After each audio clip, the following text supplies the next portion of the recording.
Hello guys, in this video I will explain how to do the homework. Right, today's homework that will be submitted next Friday, June 5th.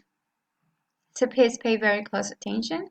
So you'll find homework on page 4, American Online Book, and it's follow-up activity, right? Exercise 8. So our reporter is asking Casey's questions about the demonstration.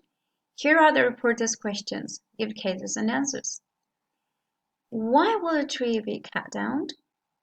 So to answer all these questions, we need to do is go to the Jefferson's Road story, Save Our Trees episode, which is here on page 2, right?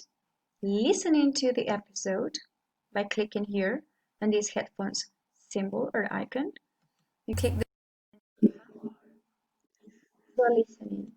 Listen carefully, follow the reading, okay? Follow in your book what you're listening, and identify the answers to the questions.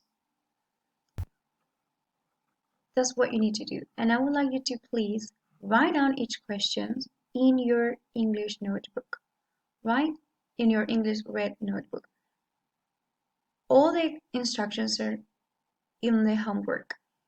Okay, so if you go to your activities and then you will find the homework activity, you can also see the ID code number if you want to look at it faster, you will find it there. Okay, so don't forget, for homework, you need to work on the follow-up activity, exercise 8. Write down the questions in your English red notebook and answer all these questions too, okay? If you have any questions, just let me know and I will be glad to help you. Bye everyone, take care.